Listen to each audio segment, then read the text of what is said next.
Milagros eucarísticos en el mundo, de la Exposición Internacional del Beato Carlo Acutis. Milagro Eucarístico de Tumaco, Colombia.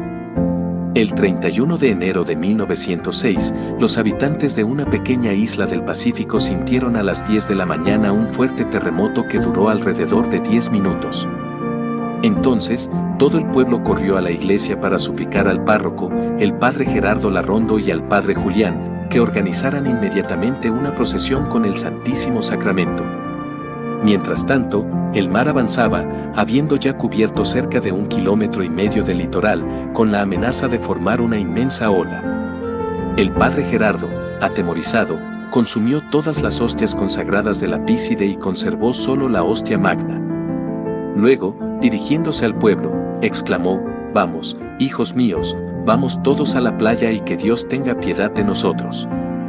Sintiéndose seguros ante la presencia de Jesús Eucaristía, todos marcharon entre llantos y aclamaciones a Dios. Cuando el padre Larrondo llegó a la playa, bajó valientemente a las orillas con la custodia en la mano. En el momento en que la ola estaba llegando, alzó con el corazón colmado de fe y con mano firme la hostia consagrada y ante todos trazó el signo de la cruz. Fue un momento de altísima solemnidad.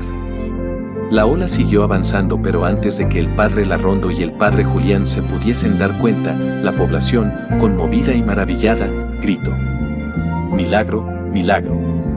En efecto, como si hubiera sido detenida por una fuerza invisible y superior a la naturaleza, la potente ola que amenazaba con borrar de la tierra al pueblo de Tumaco había iniciado su retroceso, mientras el mar regresaba a su nivel normal. Los habitantes de Tumaco, en medio de la euforia y la alegría por haber sido salvados de la muerte gracias a Jesús sacramentado, daban muestras de ferviente gratitud. Por todo el mundo se supo del milagro. Aquel día la isla de Tumaco milagrosamente sobrevivió de la catástrofe, gracias a la fe de sus habitantes y a la bendición con el Santísimo Sacramento.